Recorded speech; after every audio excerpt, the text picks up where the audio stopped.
even vitamin D, and of course growth hormone, but even vitamin D, which is a very squeaky clean hormone. Vitamin D switches on anti-cancer genes and switches off pro-cancer genes. And in a recent study they have shown that men with higher levels of vitamin D have more aggressive prostate cancers. More aggressive prostate cancers. Those group of men that had higher levels of vitamin D compared with the rest had more aggressive prostate cancers. And of course it's very difficult to explain this. The reason being is that there's a lot we don't know about what hormones do. A lot we don't know. Now, this is the Women's Health Initiative trial.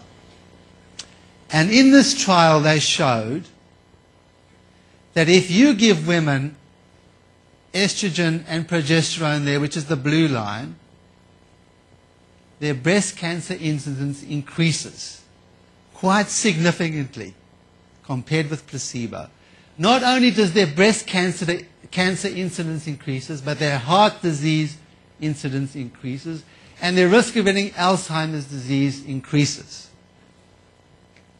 So you would think that any doctor who gives a whole group of women this sort of hormone treatment, which causes cancer, Alzheimer's, and heart disease, would never ever give this sort of hormone treatment again. If you have the slightest bit of care, the slightest bit of compassion and kindness for women, you would never ever dare to give this hormone treatment again. So fast forward to 2008. Here's a group of people, a highly respected group of people, including a professor, this gentleman there, professor and head discipline of obstetrics and gynecology, 3 women you will see in this group of women, someone from Oxford, and they are assessing health-related quality of life in a combined hormone replacement therapy treatment.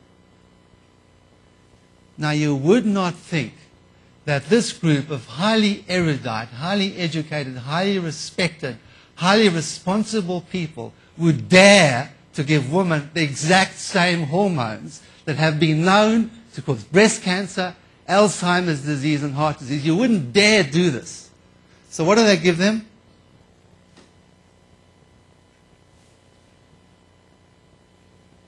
Over there.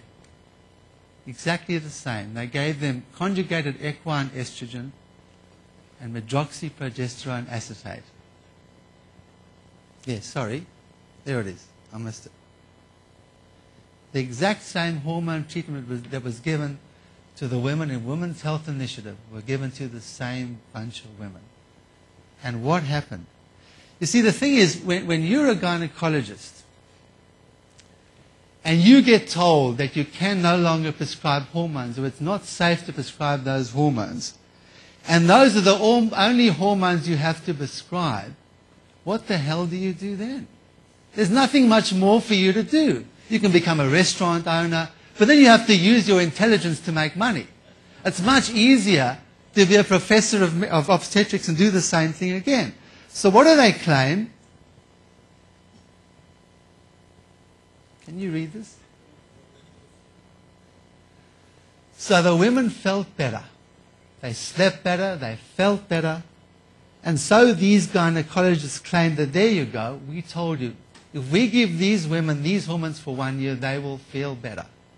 But if you look down that results pattern with these women, you will see over there breast tenderness after 1 year of treatment. Now, of course, these women are getting breast tenderness. They are getting hormones which grows cancer in their breast. If you had to give them those hormones for a longer period of time, the cancer incidence would go up just like in the Women's Health Initiative trial. Wouldn't it? Makes sense to me. Now, these are doctors and these are people that are highly respected in the community.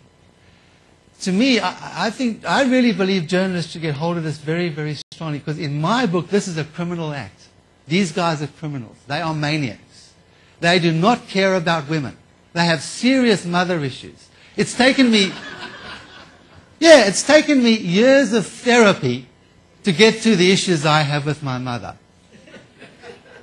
And and my mother's going to be here tomorrow. She's a lovely, gorgeous, sexy, beautiful 75-year-old woman. She works full-time in a library.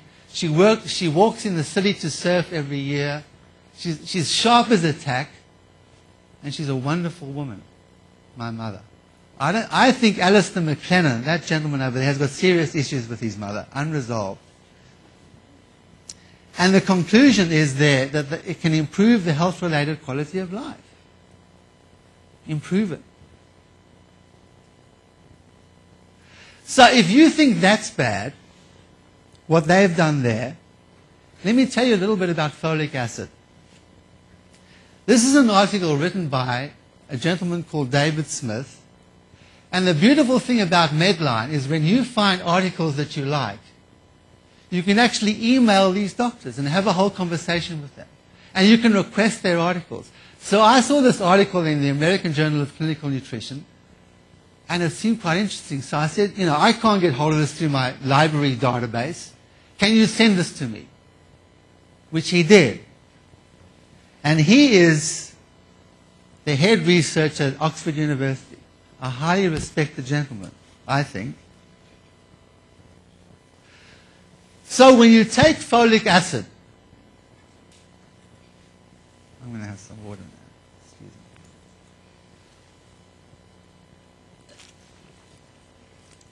me. When you take folic acid and you want to bring it into this whole methylation cycle, I shouldn't be walking around too much. What you have to do with folic acid is it's dihydrofolate up there. And to get it around there, where it does its thing with homocysteine, it has to go through various steps. So it has to be reduced, it has to be methylated down there, and it gets acted on by all these enzymes and chemicals. Now those enzymes and chemicals are generated by the Krebs cycle. The Krebs cycle. Can you see FADH2 there? Now you needed FADH2 to activate folic acid. In other words, for folic acid to work, you need your Krebs cycle to work. So everybody who comes to see you and walks in through your door, you need to be assessing their Krebs cycle. And for the Krebs cycle to work, you need essential nutrients. You need B vitamins. You need magnesium. You need manganese. You need iron. All those things. And you will find when you assess them in your patients that your patients are often deficient in those essential nutrients. Now, with regard to folic acid, and that's the methylation. So what happens here is folic acid's around there. It gets methylated and donates the methyl group to B12. So folic acid needs to be methylated, donates the methyl group to B12, and homocysteine becomes methionine. Now this methylation pathway is involved in the manufacture of DNA. It's also involved in the manufacture of brain chemicals. So things like serotonin, dopamine, as Henry told us, DNA up there, all those things rely on this methylation cycle.